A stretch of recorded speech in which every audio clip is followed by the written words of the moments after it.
Okay, everyone. Thank you all for coming in. My name is Dr. Tori Reynolds, and I am the Director of Guided Pathways for the North Carolina Community College System. And today, I'm so excited to have you join us for our panel conversation entitled Advancing Equity for Students. And today we're going to learn a little bit about how we can all be individuals who advance equity and allyship to students, and no matter where they come and no matter how they present. And we have a wonderful panel who will be leading this discussion. We have Dr. Juanes Ramirez from the CFNC Statewide Spanish Services Representative. We have Dr. Taylor Newton from Lenore-Rhine University, Dr. Dustin Evett Young from Western Carolina University, Heidi White from Durham Technical Community College, and Dr. April Query from College Foundation of North Carolina, CFNC. I'm going to turn it over to Dr. Ramirez and the wonderful panel.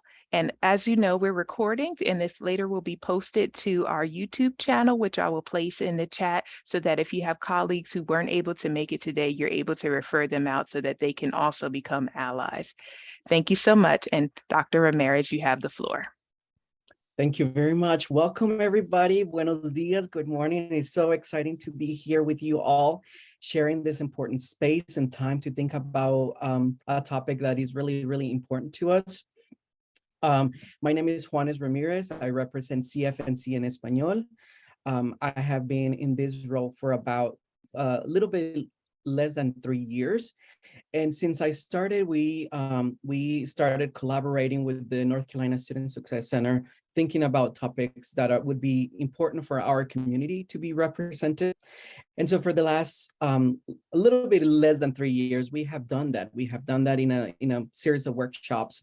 The last workshop that we assisted and facilitated was the imposter syndrome. So if you have not seen that, that's a really cool workshop to see how we name imposter syndrome and how we can work through that. Today, we actually are moving along the same lines in terms of equity and access. And that's something really important for us at CFNC, not only for our students and families, but also for educators and those trusted influencers that support the work that we do. So I think it's really, really important. Just some logistical information. The workshop is being it's being recorded. It will be shared on YouTube.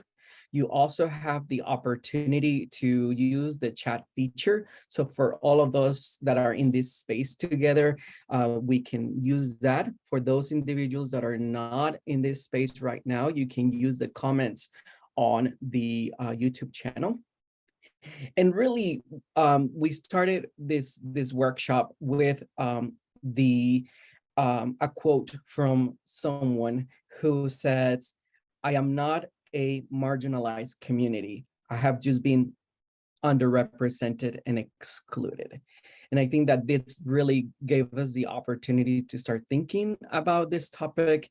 And so as anyone will do, you bring the experts, people that that we work with, people that we are really proud to showcase as really important exemplars of allyship.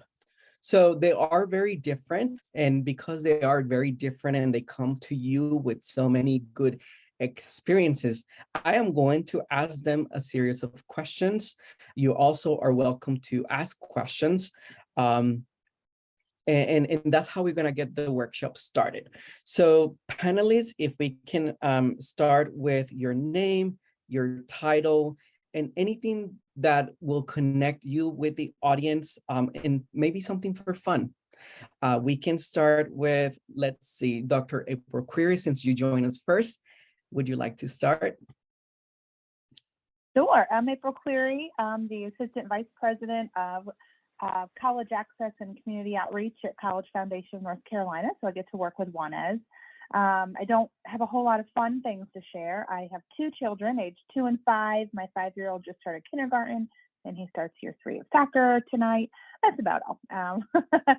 So I appreciate being here. And I have different connections to marginalized or underrepresented communities. So it kind of depends on, which way you're looking at it and who's here and who's looking for what type of information.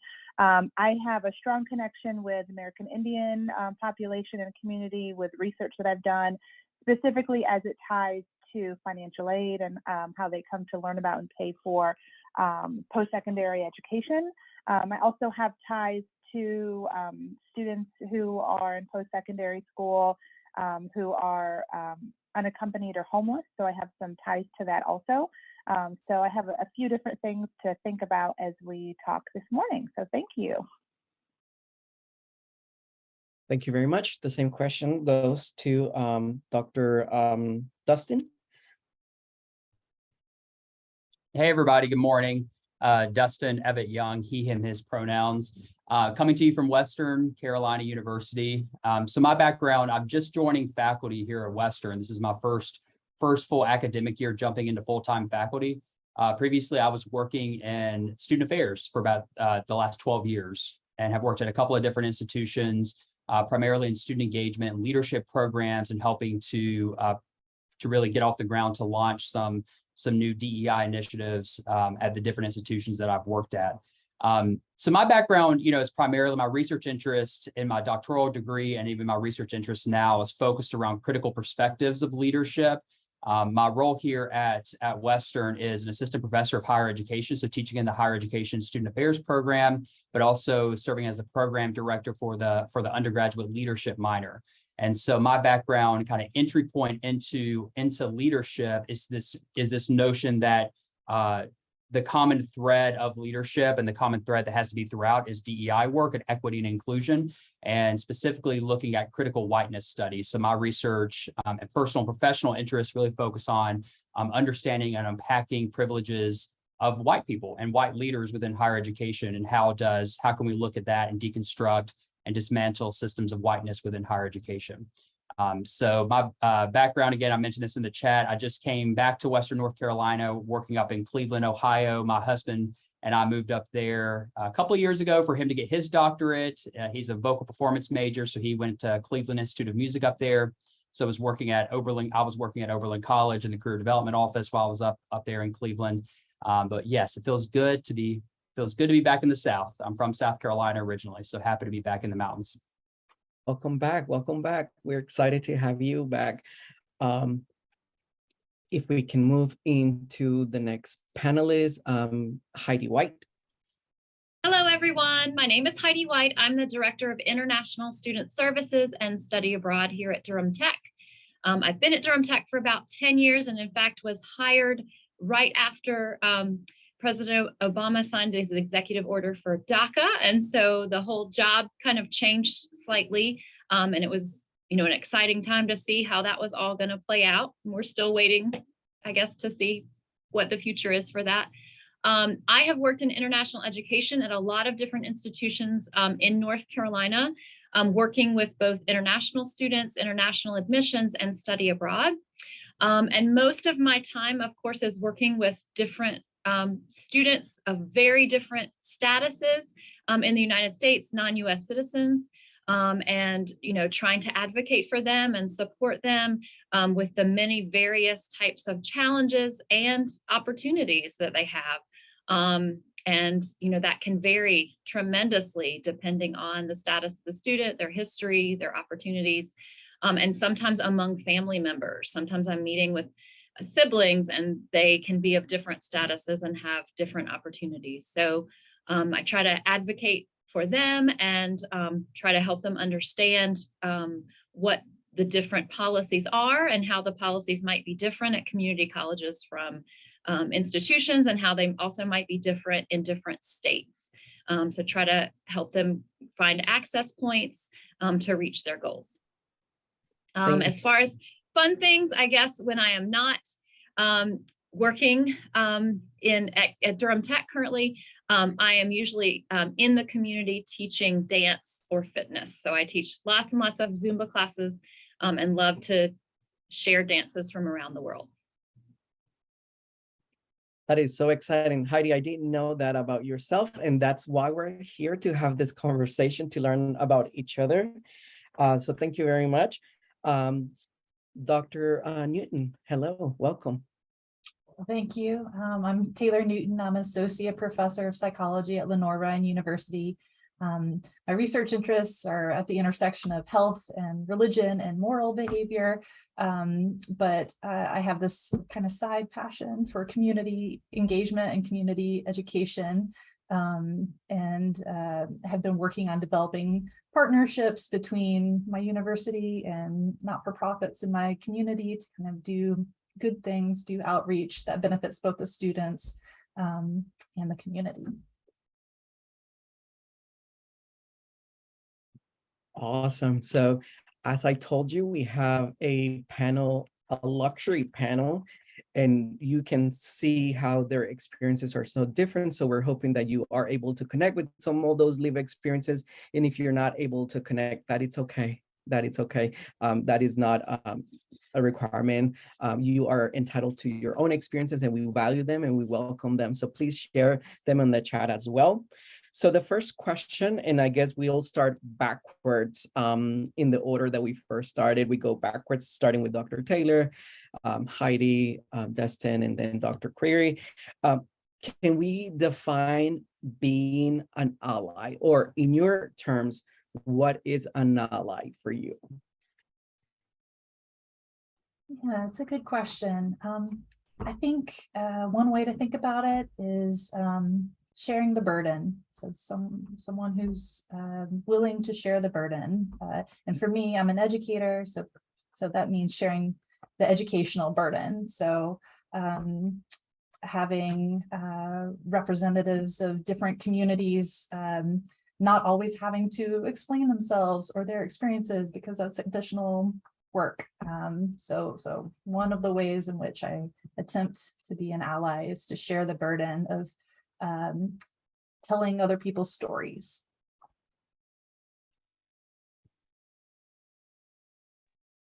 I'm next. I think there's many different ways to define it. I really like what was just said. I feel like being an ally is definitely listening to different perspectives and stories, and knowing that although there might be some similarities between the stories I'm hearing from my students, there's also lots and lots of differences. Our students' backgrounds can be so varied, and we can make assumptions about how they grew up or what they experienced, but we can find out if we really listen and ask them, and if they're willing to share, that those can be different than what we expected. I think also being an ally on my campus is trying to help people understand that they can't assume that all students qualify for financial aid, or that all students would be able to register at the same time, that there are limitations and challenges and different rules and policies even among different campuses. And so we need to ask questions that don't assume that people have access to all the same things, and that they understand that there are different challenges depending on their circumstances and their backgrounds and their access to financial resources, et cetera. So trying to always advocate and teach people that you really have to ask individual questions.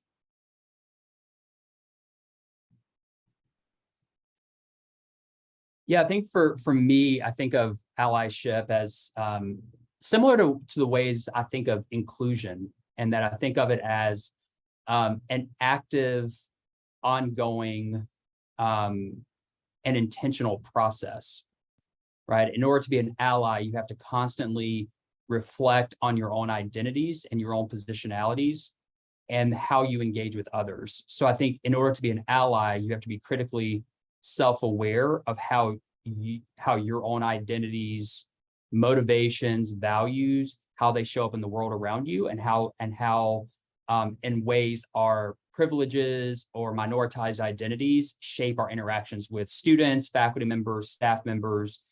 So it is that deep kind of critical self-reflection that is an active, ongoing process.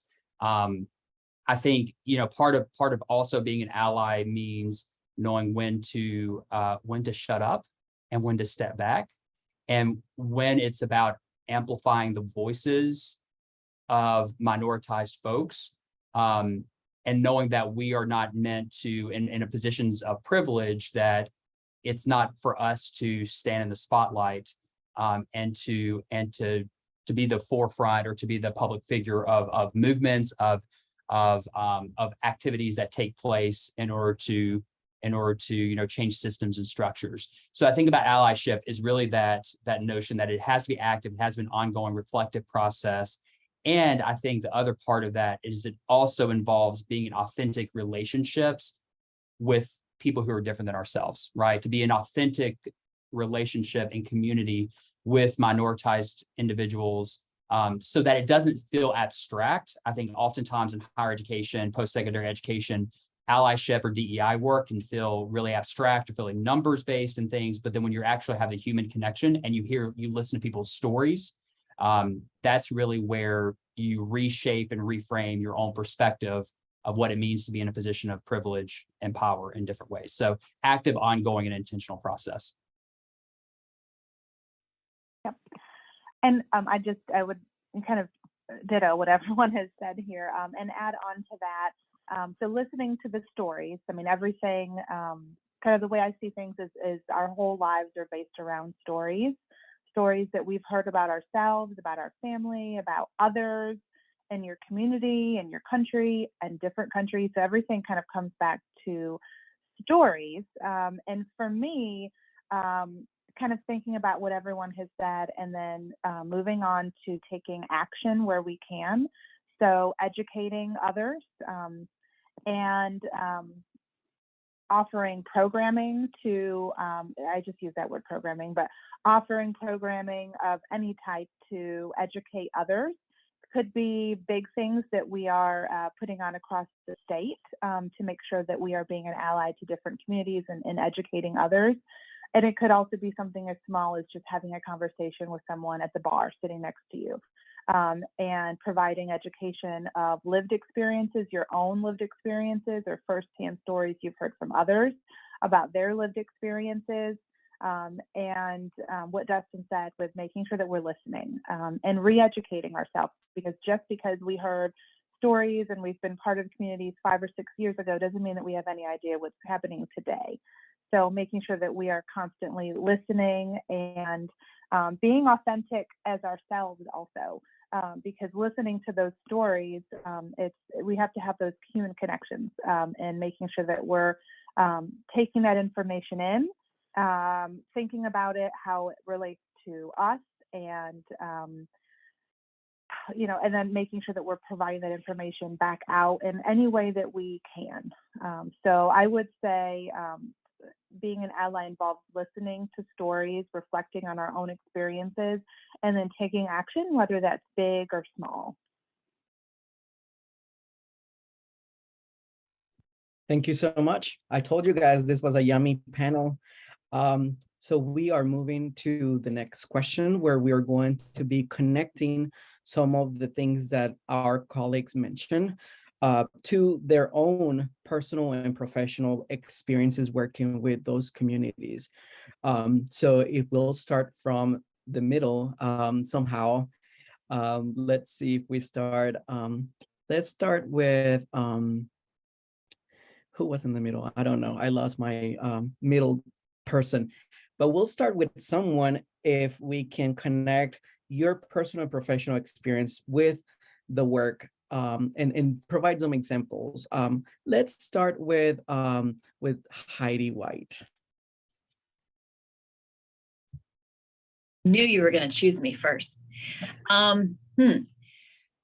So I guess I could talk a long time about examples, but as I mentioned earlier, so most of my work over the last 20 plus years has been with international students or with US students, trying to send them to have international opportunities and hopefully eye-opening experiences where they hear different perspectives and are able to also reflect on their own privilege, their own experiences, and really understand that there's so many different experiences around the world and how we're all connected.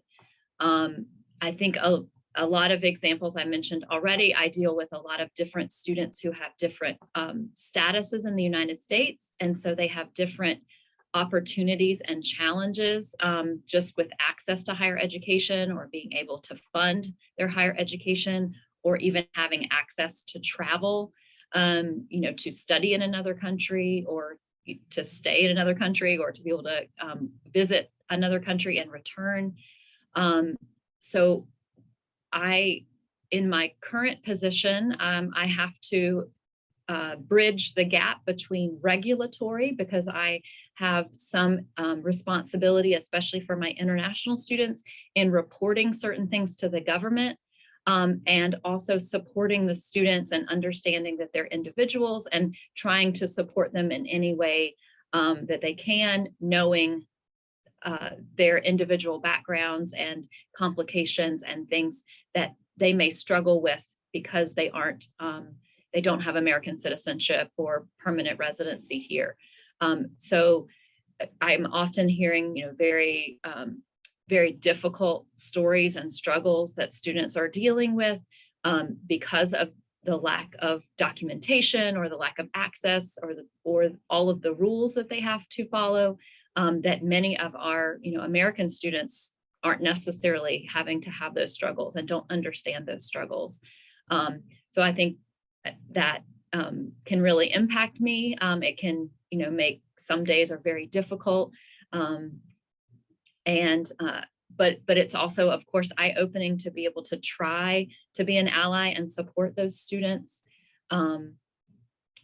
So I don't know if that's maybe a good example to start with. That's a perfect example. Thank you so much, Heidi. Let's move into Dr. Taylor. Yeah, I think so. One example of something fairly recently, and this is actually how I came to know Dr. Ramirez. I worked with a colleague to offer a community-based class on race and racism in America. We approached this topic from lots of different disciplinary perspectives. So everything from biology to education to history. So really very different perspectives coming to bear on this really important topic. And I'm white and my co-teacher is Black. So when we were planning this class, one of the things that we talked about doing very intentionally was we used the class and it enrolled more than 900 members of the community. It was very exciting for a whole semester. So we got together every week, we were having conversations, there were materials posted online for engagement, students, community come together. It was great. But one of the things that we very intentionally did in designing the class was providing space to platform people. so that giving us the opportunity for people to share what they know from academic disciplines, sure, but also from their own experiences. So that was a key component of the class. And then my own role that I took on very intentionally was an attempt to be vulnerable about like my positionality and what I knew and what I didn't know, and trying to model some of that intellectual humility, asking questions, having difficult conversations and like pushing through that. That was one of the things that we really wanted. And so my co-teacher and I both did that, but as a white person, I was able to do that in a different way.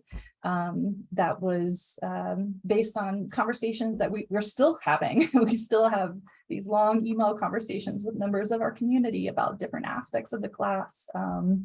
That was valuable in a way. We had very different perspectives of people who were enrolled in the class. Very, very different ideologies. And some people were very skeptical of, like when we were talking about history, some people were very skeptical of an interpretation of American history in the light of the 1619 Project, which was one of the things that we were talking about as a topic in the class. And we made space for that to kind of be okay. Like you come as you are, you learn, and we kind of meet each other there. But also modeling change. Like how do you change? How do you change? How do you learn? How do you grow? Like sometimes the conversations in this space like demand perfection from the very beginning, which is a very high standard. And I understand where that's coming from. I totally do. But it also makes it that high bar can make it hard for people to enter into a conversation when there isn't perfection. So that was my more recent experience in this space. Dr. Ramirez was one of our guests who came and shared his perspectives. It was the week that we were talking about education. Is that right, Dr. Ramirez? Yeah, it was very, very valuable to learn from so many people. Thank you so much for sharing that experience. And I certainly had a lot of fun. And it was very rewarding as well, personally and professionally. So we're going to move on to Dr. Eva Young. Yeah, I think for me, it's, and Taylor, similar to what I think with what you're naming is around a lot around like positionality. I think a lot about just as an administrator in student affairs and now jumping over into faculty, how I show up, right? I mentioned this earlier, how I show up in the classroom, how I show up in interactions with advising students, student leaders, how I think about supervising staff members and departments and things like that. And so it is that constant reflection on how I'm showing up in spaces. For me, I often think of from the student affairs side of things, it's about having students actively reflect on and making meaning on how they're interacting with other people. So if I'm having a one-on-one conversation with a student and they share something that they had an issue with their roommate, or maybe it's a student organization, they're leading their student organization, or whatever the issue may be, helping them really peel back the layers and trying to integrate some topics of identity in that, and being able to say, like, are there ways to say, how might that be different if you were, in their shoes? If you put yourself in their shoes, what would this look like? So it's a lot of perspective taking and helping coach students through the perspective taking and those interactions with people who are different than themselves. Oftentimes, I think there's the normalized way to do things. And again, my background research and interest is in whiteness and white supremacy. So a lot of that is grounded in how do we peel back the layers and really start to think about how whiteness manifests in various interactions between students with students, faculty and staff, and to students. So being able to just ask those critical questions and being in the moment. So thinking about how that impacts our practice. And that's really, really hard because one, we're all so busy, right? The day-to-day, it's like, I don't have time or capacity to really critically think about how I'm going to shift my practice with advising a student, or how I'm going to shift my practice and supervising staff members in a one-on-one conversation or weekly one-on-one check-ins. But having that intentionality between how do we offer or ask those critical questions in advising and supervision. I think from the faculty side of things in the context of leadership, so I'm overseeing the leadership minor here at Western, and oftentimes my favorite conversation is we talk about the cycle of socialization, how we're all embedded in this larger cycle. And we talk about how leadership is socially constructed. And then we talk about how identities are socially constructed. And how do we then merge those two to then lead towards becoming a change agent? Because that's a lot of what we talk with our student leaders about, kind of in the shift in what it means to be a student leader, what leadership means to be transformational or transformative or becoming a change agent. So how is identity work embedded within all that, and how are we all socialized in this larger system and structure that is perpetuating, in many ways, perpetuating normative behaviors? And so I talk with students a lot about DEI work has to be both individual, has to be deeply personal, but we have to look at systems and structures and how we're all embedded within larger systems and structures. And so from the allyship work, I love telling stories. I think storytelling is a powerful pedagogical approach or pedagogical tool. So being able to share my own personal lived experiences, especially in the identities I'm bringing into the space, where I look around the room and there's a lot of white students around me. How do I start to share my own stories or those critical moments or critical incidents in my own personal life when I've had to work towards becoming an ally and constantly working towards becoming an ally, or constantly reframing how I grew up, what's been my upbringing, how do I rethink my approach with stuff. Now, I think the last thing for me is just around like the supervision and leadership stuff, is recognizing that power is so embedded within all of that, whether we want it to or not. Power dynamics flow throughout all of those things. So I use this example all the time, where when I was supervising a department, I was leading a student union, student life activities, student engagement initiatives, and I had a team of 12 professionals, full-time professionals, that were reporting to me. And they would come to me with new ideas, right? New programming ideas, which oftentimes was a lot of money, right? It was kind of, several $1,000s to do these large scale programs on campus. And immediately, whether I wanted it to or not, I'm looking at their decision. I'm basing my decision on the lens in which I'm viewing the world, right? My own identities. So I'm already adding value to how I expect people to articulate their decisions or articulate their programming. I'm already making decisions on, like what they're wearing, what does professionalism mean in that context. So being able to that critical reflection and praxis on how do my identities show up in this space, and how is it already informing a decision and in many ways a bias that I'm already making on that decision.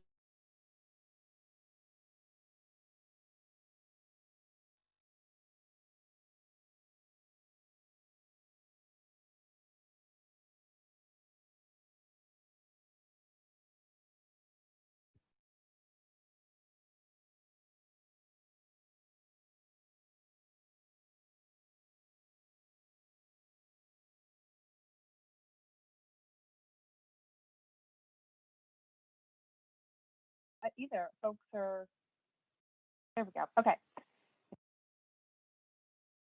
Are we back? Oh, okay. I believe we're back.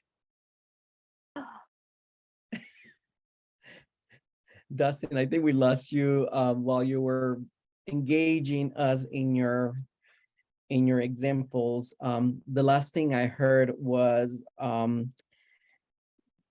how you were describing the lens in which you make decisions and through your own lived experiences, and kind of like adding your own little thing to that filtering. Yeah. And I would say that it's just important to constantly reflect back and to engage in that praxis, that critical reflection, and think about how our identities inform decision making, and what value our identities were already putting on, what value we're already adding based off the identities we hold, and how that informs, what programs we choose, how budgets are allocated, how policies are decided or interpreted in different ways. Thank you very much, Dr. Query. Yes. So thinking about the question for me is really dynamic and can go so many different directions. So, how our professional and personal work intersects with the marginalized communities. And for me, really, it's so hard for me to narrow this down because, so more personally, my research has been qualitative research, like I said, at the beginning, around American Indian students specifically. And, this is a population of students who are not typically, included, and this topic is not always included in mainstream programs. It's not a huge chunk of our students. It's generally in a lot of our, if we think about high school, some more like secondary, and then if we think about post-secondary, students that identify as American Indian are typically 1% of most of our post-secondary institutions, specifically in North Carolina is what I'm thinking about. My research has just really been North Carolina based, and understanding what some of our students' needs are. And if it's not a huge population currently at an institution, is that institution really thinking through what the American Indians students' needs are, what their lived experiences have been, And my area tends to be around the financial aid side of things, specifically how they've come to pay for college, how they're learning about financial aid, thinking about some of our educators' assumptions for this community, thinking perhaps they're going to qualify for plenty of aid. It's a federally recognized tribe. We have a lot of tribes that are not federally recognized, and they're not getting, aid to help pay for school. But then also thinking historically about our American Indian students and their connection to the U.S. education system. That's a pretty big history there. And if you're not digging into some of that to understand some of those things, then perhaps you may not understand a family who's really nervous if they've been selected for verification, for example. Why is the government wanting to look into what we did on our FAFSA form? What did we do wrong? The nervousness there. So just so many different aspects of it, and then the strong sense of community with our tribes in North Carolina and nationally, and really internationally. If we think about the strong sense of community and the desire to give back to the community and to stay connected to their family and to have parent involvement in the post-secondary experience, it's very different than what we might think about with some of our traditionally white families of faculty and staff seeing parents as helicopter parents, and it's different, it's cultural. So, I think about that side of things, maybe more as on the personal side, really specific to American Indian students, but then making that much broader if I think about professionally, with our work at College Foundation. We specifically, were chartered with working with students who are first generation college students. And that broadens this whole conversation up. It's huge. Our students that are first generation, some of their backgrounds. I would say professionally, I've probably done the most amount of work just thinking about not only just first generation, but also low socioeconomic status. And that's a big population with a lot of different diversity. But what are some of their specific needs? And I think for me, something that is helpful in working with some of these marginalized communities, which some of these marginalized communities are also a lot of students, just thinking broadly about it, like low socioeconomic, is being vulnerable and telling stories about myself. I'm looking to make a connection pretty quick with a student to get them to listen to what I have to say, and to provide some information to help them with the college access process as a whole. And over the last almost 20 years, I have found the quickest way to do that is to be vulnerable and to tell my stories, and to tell a little bit about being a first generation student and growing up, well below the poverty line, and just, getting that information out. There's no need to, hide any of that as far as I'm concerned. I'm pretty open, sometimes too open. But like I said, I have found that's probably the biggest way. And I know Juanes had talked about a program they did recently on the imposter syndrome, and being vulnerable with that too. I've definitely felt, in that space myself. So the kind of that intersection of the professional and personal, it takes different avenues depending on which marginalized community we're talking about. And then I mentioned earlier, I also have connections with unaccompanied and homeless students in the post-secondary environment, and being vulnerable with those sort of stories also, because I think that's the best way to get students to listen to us, for us to help them, is to share some of our stories.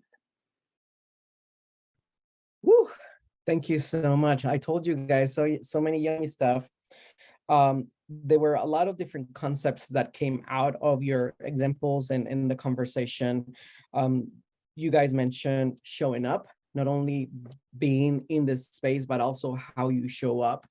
And I think that's a powerful thing, especially as we are socially constructing the experiences, and especially as we're working with marginalized communities. So here comes a question that we got often, and I think this was one of the questions that we got the most as we started asking people what they wanted to know in this panel. And the question is, how and where do I start? Especially if I am unable to connect. And this question came specifically thinking about ethnically and racially, like, oh, I'm not part of, in the case of Dr. Query, like, I'm not part of the American Indian, or I'm not part of this community, I'm not part of that community. Where do we start and how we start? Because a lot of us feel like we are going to mess it up. We have fear. We'll start with Dr. Query, and then we go back to Heidi. Dr. Query, Dustin, Taylor, and Heidi. Sure. So this is another really interesting question, and it really, we could all end up with different answers with this one.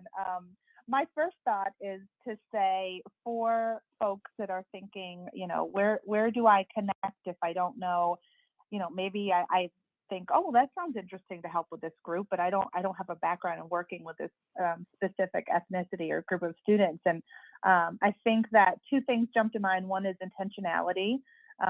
So I think that, you know, if your intention shows for most people. So if you truly are just trying to learn, you know, ask questions. You know, I'd love to say this word right. Could you please help me with the pronunciation? It's a really, really small thing, but I think it can make a lot of difference if you are interested in truly learning about a certain population and helping them. And I'll give a really simple example. So here in Eastern North Carolina, we have Robeson County that has the Lumbee tribe, and the pronunciation of Robeson is really, really interesting. I cannot tell you how many times over the years people say Robeson, and I will correct them nicely. Along with, well, I've done work in this county for over 20 years. Locals, I'll say Robeson County, and they will proceed to override what I am saying and say Robeson County. And this is someone who's probably never even been to the county. So we can see that intentionality, right? Something really, really simple, as easy as pronunciation or asking questions. And I do think jumping in is okay also. Just jumping in and saying, you know, I've always wanted to learn more about this population. I'd love to help this group as we're thinking about post-secondary education.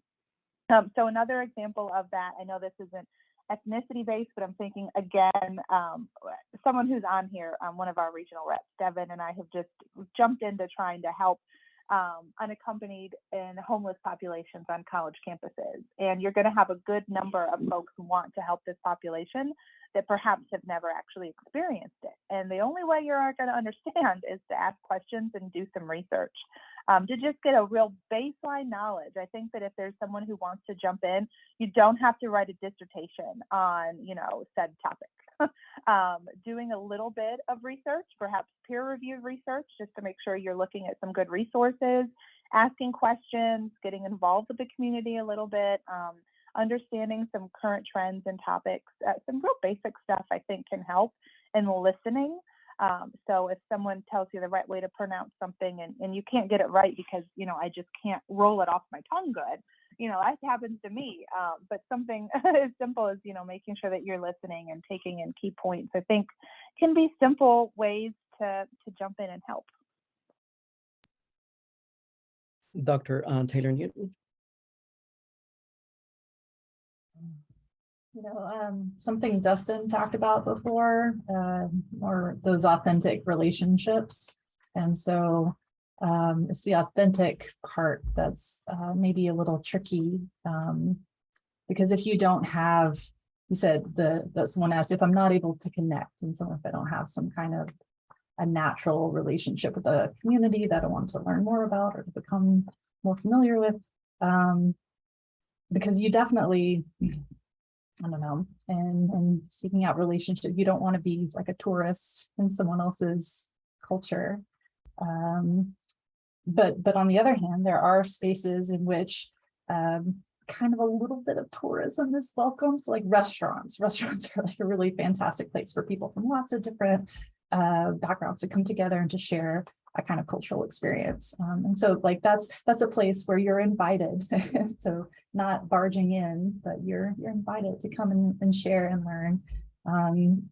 There are things like festivals where you can like show up and people are so excited to have you. So like there's a Hmong cultural festival in Juanes and I, our backyard, we have a really lovely Hmong cultural fair.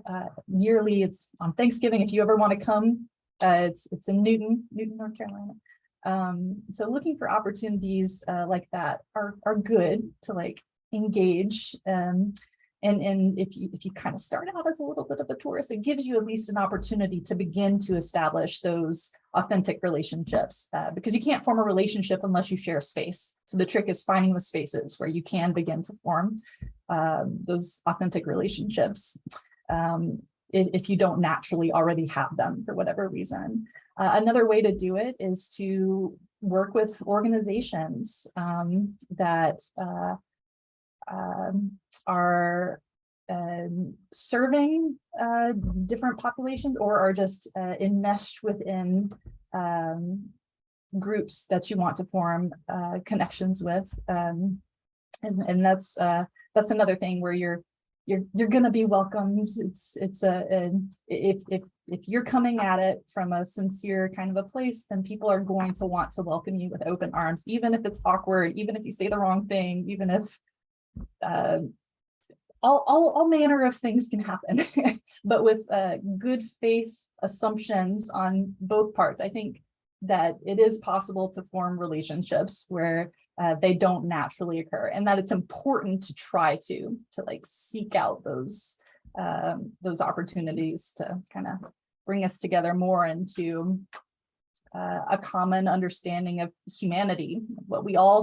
Appreciating what we all have in common is one way to also appreciate the ways that we're beautifully different. So I don't know, something like that, seeking out those opportunities and not being afraid to kind of push yourself a little bit, but also having that humility if you're entering into someone else's space, of having the right mindset of openness and willingness to grow and humility. Thank you so much, Dr. Newton. We always say at CFNC that we are teachers and learners at the same time. And I think that's a very important piece of this puzzle. We are going to move on with the same question on how do we connect and where do we start to connect if we are not part of a community, for example, ethnically, racially, physically, linguistically. We can think of all of those spaces. Dr. Dustin.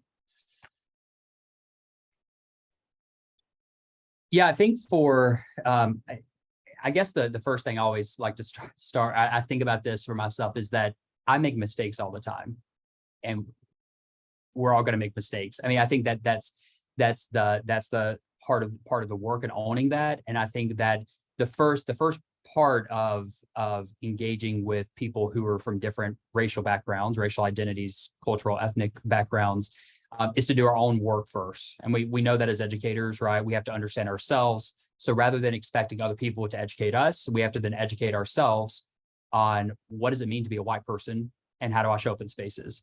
And rather than taking this approach, I think in diversity efforts, we often say, I need other people. I need to learn about the others first.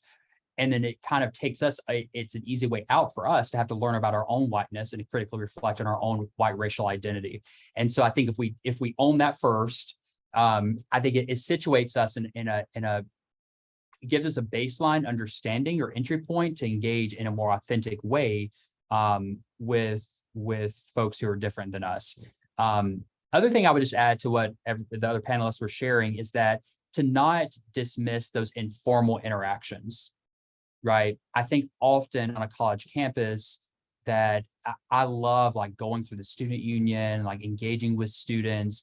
And then if I get invited to a student event, right, that the Intercultural Center is putting on, or a student organization is putting on, or MPHC organizations are putting on, whatever that student, if it's engaging with students, then show up, right? Those informal, that matters to students and that matters to people, that if you're invited to those things and to show up in those very informal ways. And so I think that for me, that has how I found a lot of success in that it builds a lot of trust. And I think the core of this is authenticity and trust in those relationships. And Taylor, what you were saying is humility, of course, in that process, that if you're coming from a privileged position, how do you engage in having humility in that process? But I think those informal interactions are so important, and checking in with folks, not necessarily to show that you're a good person, that you're a good ally, because there can also be some interest convergence in that we want it back for ourselves. Like, we want to be perceived as a good ally. So getting rid of that notion in our heads and just saying, I'm going to show up because I care about this person, I care about this student, I care about this colleague, and then engaging in those informal spaces has helped me, has helped support my engagement and trust building with students from racially minoritized backgrounds. The other piece for me too that has been really helpful is also finding an accountability partner or an accountability buddy. And so for me, this has been someone who I really trust, who is a colleague or as a former colleague. She's gone on to do wonderful things at a different institution, but is someone that is a biracial woman, and she kind of, we have this very real and authentic conversation, and she can kind of just tell me how it is. If I say something that's problematic and, microaggression, that was never my intent. We have conversations about intent versus impact. We talk a lot about oops and ouch, right? So oops, I did this, like this happened. And then she can easily say ouch. Usually it's a little bit more direct than that, than just ouch. But someone that can hold you accountable, and someone that's going to be real with you, someone that's not going to is not a close friend necessarily, or a relative, because they're going to tell you what you want to hear. So I think we need to have accountability partners or accountability buddies from people with our own shared racial identity, and we need folks from minoritized identity to be able to hold us accountable in those ways. And then we have to do something with that feedback. So if you do something problematic, you then need to think about, say something that maybe was hurtful, that wasn't your intent. How do I then critically reflect on that and say, wow, I did harm there. How do I own that? How do I make sure I'm not doing it again in the future? And trying to show up in those very real and authentic ways. Heidi White. I don't know if I like going last, except to just say ditto to what everyone else said. But I guess I'll just share, my perspective. Most of the time when I'm meeting with students, it's usually in an access and admissions capacity, at least in my first meetings. And so I'm often trying to connect with them by asking them to share their story, their goals, talk about as much as they want to share about themselves. And just be a good listener, be willing to share personal information with them, because I think that builds rapport, and ask lots of questions and do lots of check-ins. And like I said, always trying to not assume. So if we're talking about them enrolling in classes, that are at a certain campus or at a certain time of day, making sure that they have the access to get to that campus, that isn't going to interfere with their other scheduled activities, whether that's employment or whether that's taking care of family members. So just never making the assumption that they have the ability, to do things that you might assume that a student would be able to do, and that, financially, that they would have the resources to be able to pay for it, or if they know about what there might be possible financial resources, that they have access to computers if that's necessary, or they know about the resources where they can get that support if a campus offers that. So I think I just try to check in sort of on everything to make sure they understand. And also always, with a lot of the students I work with, never assume that they understand how the US system works. They may not be familiar with how college systems works because they may be a first generation student, or they may have only understood education in another country and it might be very different. The way we apply, register, get financial support, ask for resources, get textbooks, et cetera, talk with instructors or professors, ask for help, and advocate for ourselves might be very different. So I think I try to connect in all those ways. And then when I'm working with clubs and organizations, and even just trying to check in with students that I may have met and haven't seen, in months, I agree, just showing up. When you show up, you show that you're supporting them, especially if you're just there to listen, and cheer them on. And I also try to nominate students that I work with, to share their stories or to be a representative or to get highlighted in some way if they feel comfortable doing that. And that is just the way that we learn more about each other. And hopefully we're getting more perspectives shared on our campuses or in our communities, et cetera. So I think those are some of the ways that I try to do that connection. And as everyone else said, I know I'm going to make, mistakes and try to own them, but also try to tell the student to let me know, and correct me and, apologize and, to try to own that. Thank you very much. You guys have mentioned very important words and very important concepts. The concept of sponsorship, it's super important where you have an opportunity, you bring others to opportunities. And so that's how I have met many of these colleagues here that we have been put together in those opportunities. We're getting towards the end of the panel. I want to encourage participants to put your questions, your comments, anything that you're thinking about that you would like to maybe ask the panel, maybe something that you want to know more about as we are getting towards the end. One of the things that Dr. Dustin mentioned was the importance of reflecting on maybe our past, our present, maybe our futures as well. And I wanted to throw this question to you guys. What does your community or our community look like because of your allyship? And I know this is a different type of question. I hope that you guys are not humble whenever you're talking about some of the impact that your actions have caused. The reason that I know all of you is because of that impact. So I hope that you give us a little bit of that. We can start. I know Heidi started last. So Heidi, you want to start us off? Sure. So I hope the impact I'm having on campus is advocating for students. So throughout especially the campus community, they know that I'm a voice for all of our non-US citizens, but also many other populations that I work with. I guess I'll share a story. So recently I was in a meeting and I was doing some advocacy and asking questions like how this would, are we considering non-US citizens when we're developing this policy or putting in this practice? And the response was, everything isn't about international students, Heidi.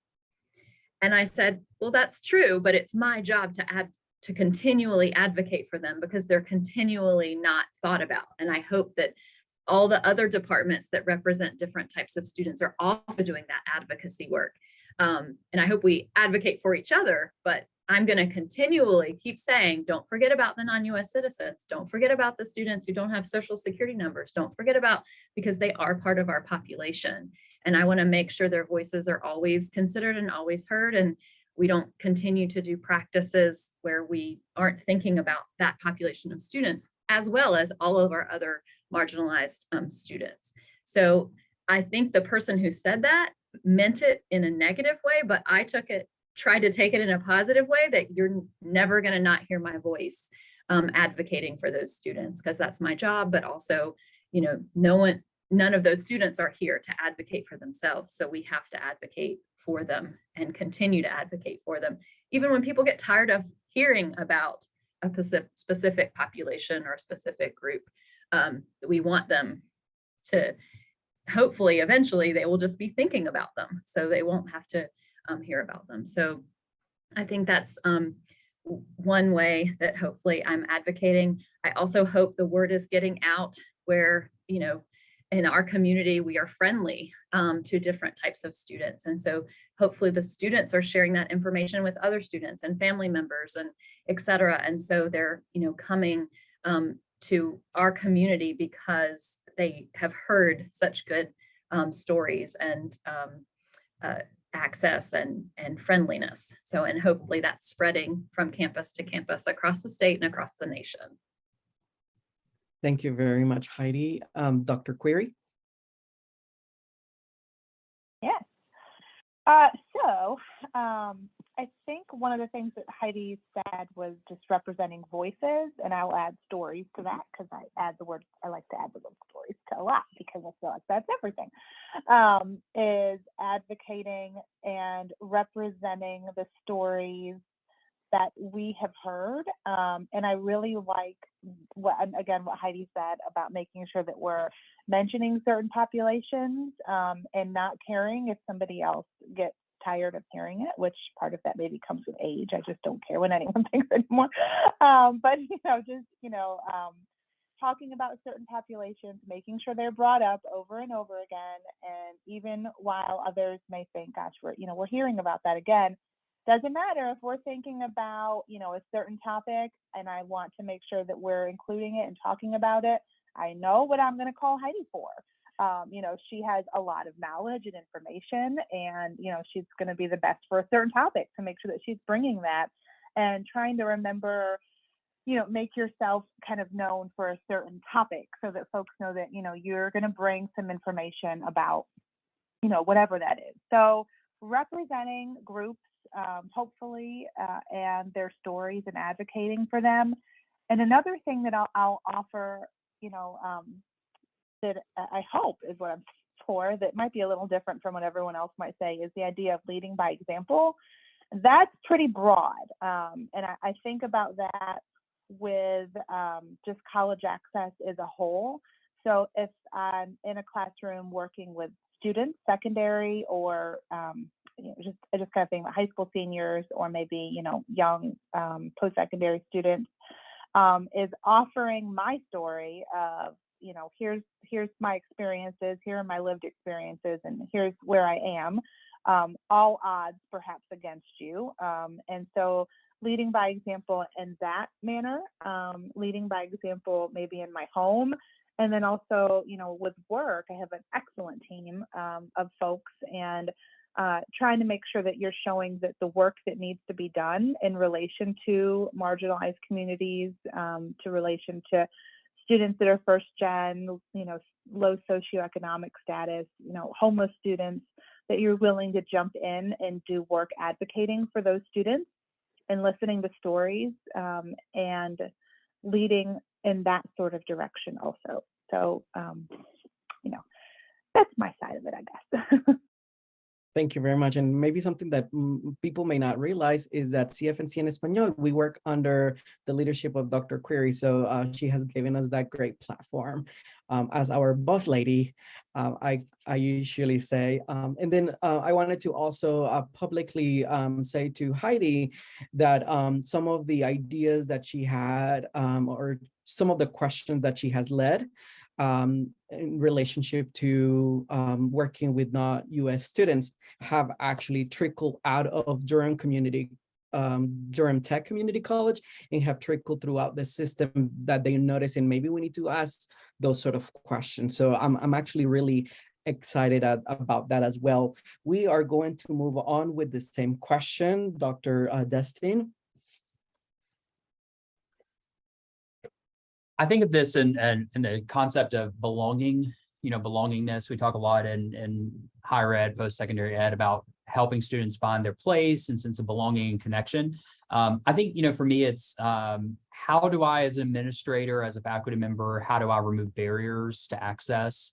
And I think we have in our leadership roles and positions that we have the power to place barriers in students' ways. We have the power to remove barriers. We interpret policies in different ways. And so again, it's about that constant ongoing process to say that if I'm truly creating an equitable and accessible experience for students so they can find a deep sense of belonging on campus, it's about, one, meeting them where they are, recognizing them in their whole authentic selves of who they are as people, their identities, what they believe in. How do you then uplift them in those ways? And so that, there's times where I've had to think about in the student affairs role formerly was think about how do we do budget allocations, right? Of recognizing that certain groups from minoritized student groups or multicultural student organizations don't have the same amount of funding because if it's based off the number of students in that organization, they're never going to raise enough money compared to their counterparts at a PWI, right? if you've got more students involved, white students involved, 50 students in this group, and you've got a group of 10 students in a multicultural student organization, the funding is never going to be there because they don't have as many people to raise the funding. So I have then a choice, right? We all have a choice, but to consciously be aware of that and think about the policies or think about the decisions that inform that, and how do you divert money from your budget, from the student activity fee money or whatever the funding's coming from, to divert money in that way? Or how do you embed it in your policies around allocations of funding?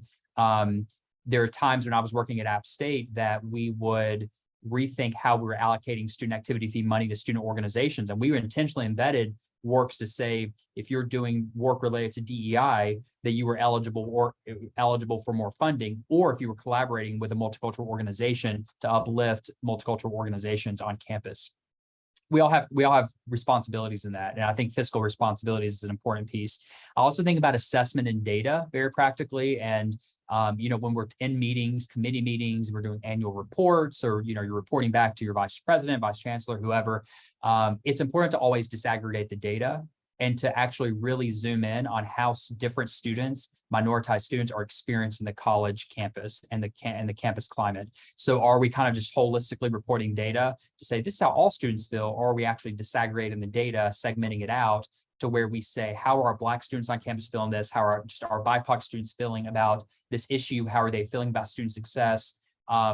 We have certain data points and metrics we report on, but like actually digging into that, the student experience, I think is really important. And then I think the other thing I would just add, last thing, is just, I mentioned this earlier, just about amplifying voices of BIPOC folks, right? Students, colleagues. How am I getting out of the way, right? How am I supporting or challenging and I think about this in context of race, how am I challenging my white counterparts or white peers because I think there's a lot of work that has to be done there, and white folks, white leaders challenging or challenging each other in different spaces. How do I challenge my white peers to just shut up and just get out of the way in committee meetings, and to also add value rather than saying, well, I'm not sure about that. Like, is that really how people are experiencing this, the campus, rather than always looking at it from a deficit approach or devaluing the lived experience of BIPOC individuals? How do we uplift, how do we affirm those experiences? And not only making sure, because we're guilty about this all the time in higher ed, certainly like search committee meetings and just committee meetings in general, we tokenize BIPOC individuals or minoritized individuals, LGBTQ plus individuals, whoever, to serve on committees, but really don't value their opinion. Like at the end of the day, we don't often, like I've been in so many committee meetings where it's like, thanks for being in the room, but you're at the table, but your voice doesn't matter. So how do we really, really, really integrate that and value that, and making sure that we're okay with disrupting and being okay in disrupting norms, and being okay that some of the conversation is going to be really icky and it's going to be kind of not what we want to hear as an institution, but we have to have hard conversations, and there's crucial conversations in spaces. Thank you so much. Dr. Taylor, if you have anything that you would like to add. So I'm so glad that you folk are doing this work out there. My part of it right now, Dr. Corey, you referenced this kind of the connecting different pieces, right, across groups, right? And I think that's one of the really lovely things about work in this space, is if you have someone who cares about the dignity of people with one identity, you probably care about the dignity of people with other identities too. And so the connectivity across different organizations, it's just lovely. So like this morning, I was working with our student health center in helping them to say, oh, this is the right not-for-profit to do this World AIDS Day movie screening. And I'd met one group in the context of doing advocacy around the area of race, and this other group from working with our local soup kitchen. So like on the face, like by their time, they're different groups, but they share interests and passions. And so I think that those social relationships, which all of you have really talked about, like that's been one of the true delights. And I like knowing, oh, they care about this, but they also care about this. So let's get together. Like that's fun to be able to acknowledge people's passions in that way. Thank you very much. Yes, it's nice to be reminded that we're working with human beings, right? That we all have struggles and fears and good things happening in our families and all of that sort of stuff. As we are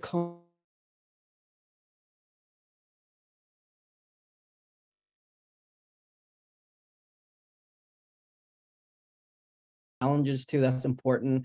I would like for us to, if you, and this is open, if anyone has any resources or anything that would you like to share to the audience, either now or on the recording side, feel free to share anything that has been helpful to you. So the question is, what are some useful tools or best practices that you have come? And feel free to share as you think about them.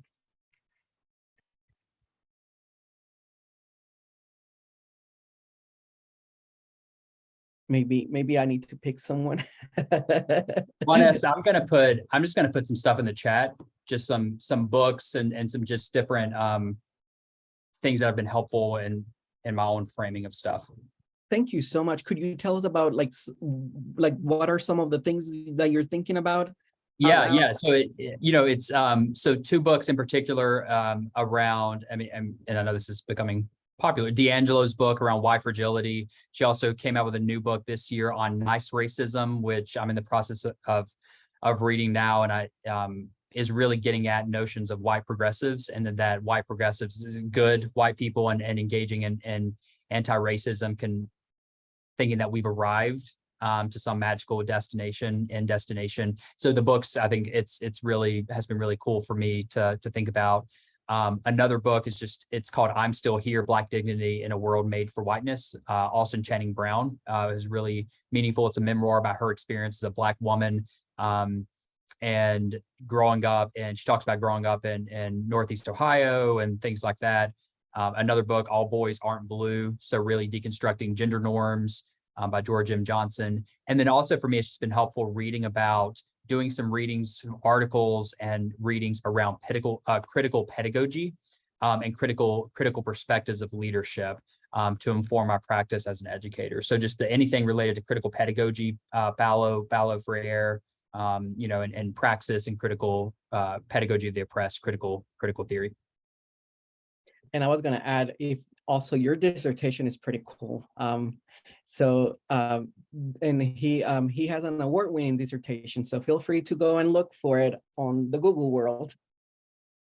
I'll blur that out. I try to, it was between 2018, 2019. I don't know what happened in my life. Somehow I got done though. Yeah. Done is good, right? Heidi, Dr. Taylor, April, any resources that you can think about? Sure. I put some web links in the chat for anyone who's interested in some different toolkits and some national organizations who are doing advocacy work, especially for immigrants and non-US citizens, and especially for education. So you're welcome to look at those. You're welcome to contact me if you're looking specifically for local resources or local contacts. One of them is also a scholarship spreadsheet that's pretty well maintained for students who are not citizens who are looking for college scholarships. But again, I'm happy to connect you with resources if there's, because just depending on what the individual question or needs are. But hopefully those are some things that can get you started.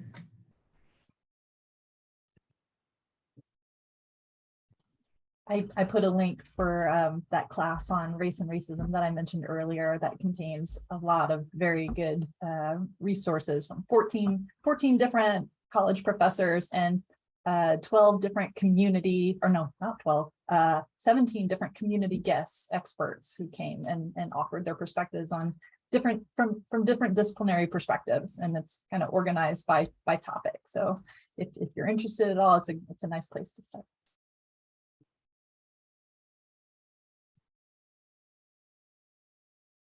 And Dr. Queer, I see that you share something in the chat. Would you like to tell us about that book? Yep, and I will share some other, trying to get some links up, and it's moving really slow. But just thinking in general, Thomas King is an author who, gosh, I mean, I'm sure I've seen how you guys, yeah, he just has got some fabulous stories, like The Truth About Stories, and some of his books are really interesting. And simple ideas like what does an American Indian look like?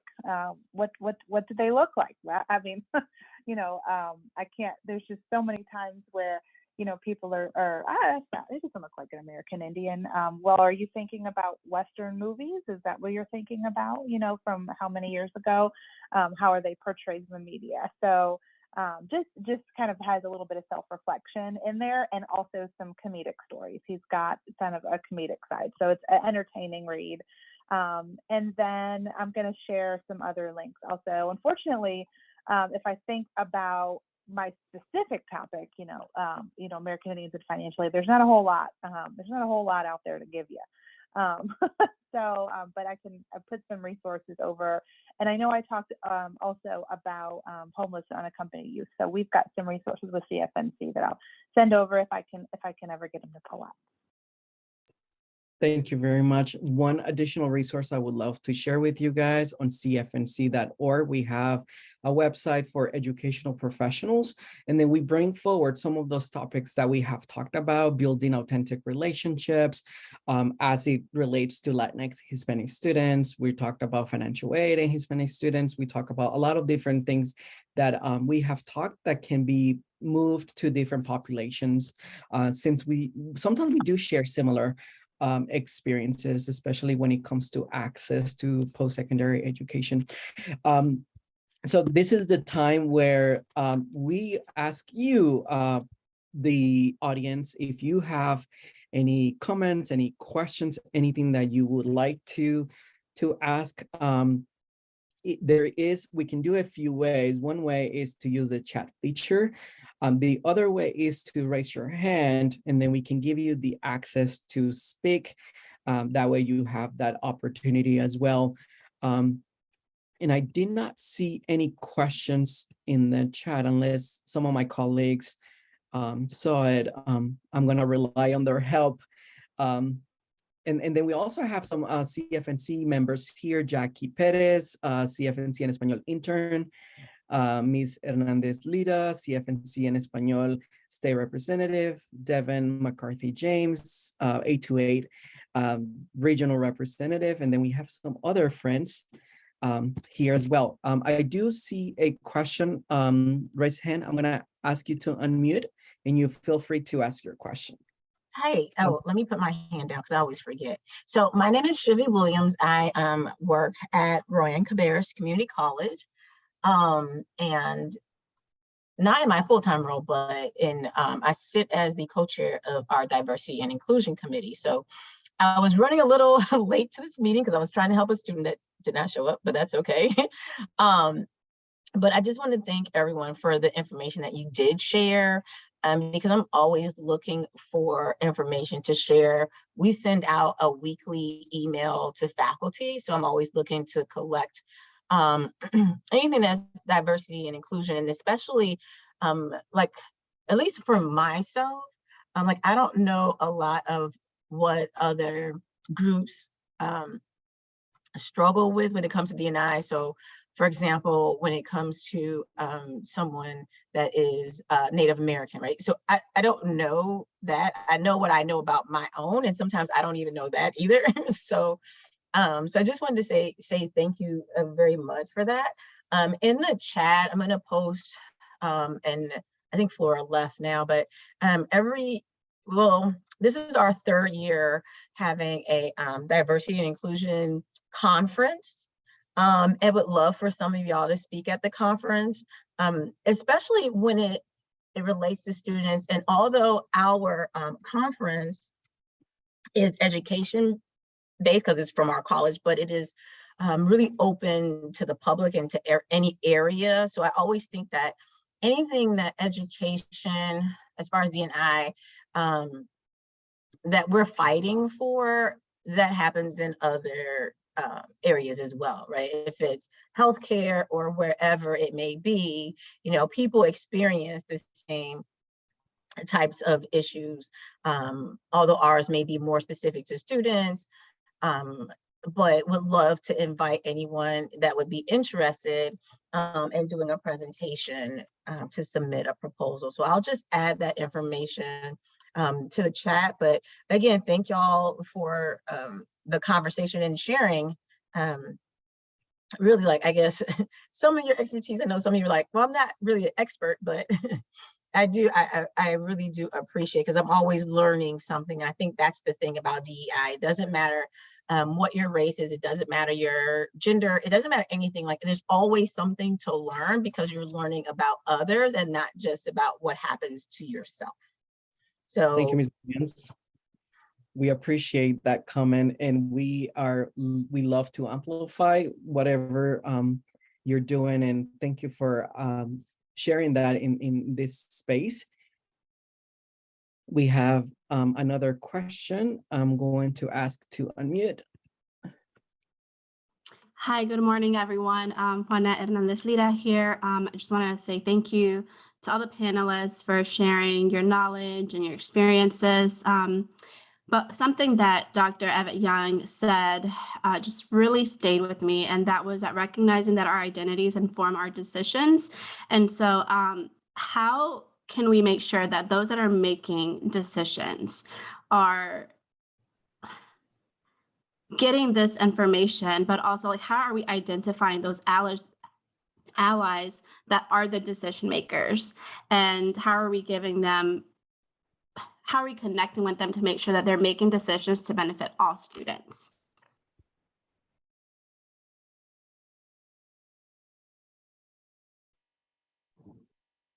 I'll just share my own quick initial thoughts. It's funny. I had an interesting conversation. I was teaching a class yesterday for the grad students in the HESA program here at Western, the Higher Ed Student Affairs program. And we talked about it's the organization, admin, and finance course. And we're talking about who's an administrator and where does decision-making come from? And, there's oftentimes this notion that an administrator has to be a director, vice president, and above. And then we define what does it mean to be an administrator kind of broadly.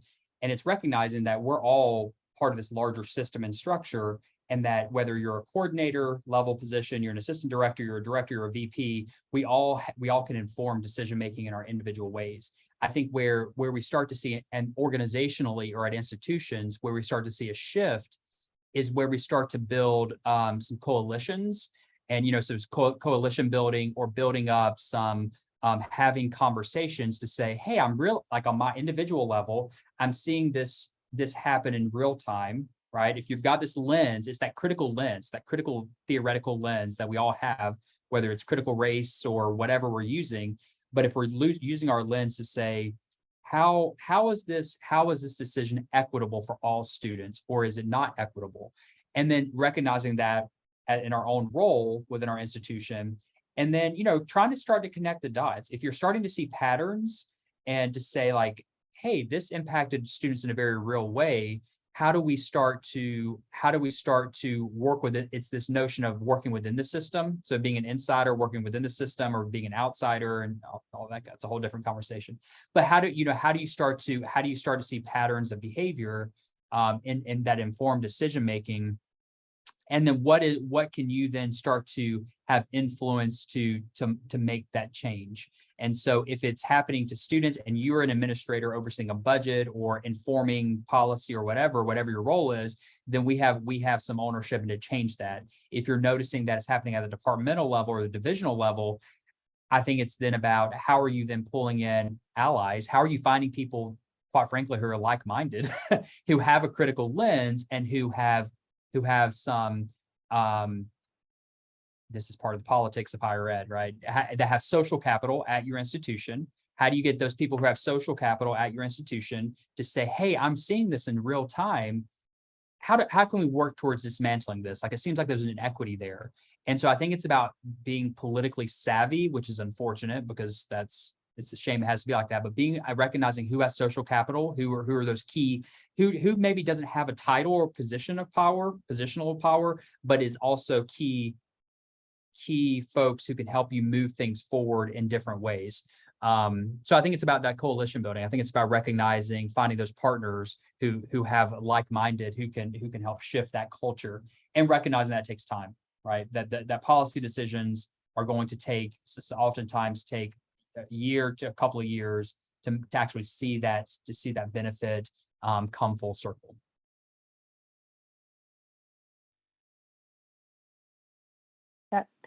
That patient piece and the time, that's a big one. It just, I'll take time. And I think that the first thing I thought of when I want to ask that question is that's a good example of why we need diversity in leadership. You know, because people are inherently thinking about their own lived experiences. And, you know, including me, you know, we only have the experiences that we have, for better and for worse. And it just shows that, one, it's great to have, you know, other folks in leadership who can be allies for other communities, for other marginalized communities. And we also need diversity in leadership so that people are bringing a diverse, you know, diverse lived experiences there, and diversity in all different ways. Just it's a big reason why we need that. That's all I'd say. We need it. Thank you so much. I just wanted to share that Ms. Williams did share information about the GUIDE conference, and that's the conference that she is alluding, and she invited us to send a proposal. And I do believe that we still have time to submit those proposals for anything that you are interested in presenting relating to this type of work. We are coming close to the end, but it has been a privilege to share this space together as we're thinking about how do our communities can look like with our support. All of the panelists are great examples of great things happening in our communities, and I encourage you all to do whatever we can. So thank you so much. If we can have an applause, whether virtual or for the panel. They did incredible. Thank you so much. Dr. Ramirez, I want to thank you for assembling such an illustrious panel with such wisdom, words of wisdom and knowledge and experience to share with all of us. As I mentioned earlier in our presentation, that this presentation was recorded, and we'll be posting it to our YouTube site for you to share with colleagues and friends, because such a wealth of information needs to be disseminated. And so I've also placed in the chat links to our YouTube site, future workshops, and the Success Center LinkedIn site. But it's very important that you give us some feedback for these sessions. We always look for ways to continuously improve and find new topics. And so this is an opportunity for you to give feedback about what you experienced today, and then allow us to broaden our path when we're creating new sessions in the future. I thank you all, to all the doctors and scholars and everyone who are here, for the work that you're doing. Thank you, and you have all a great day.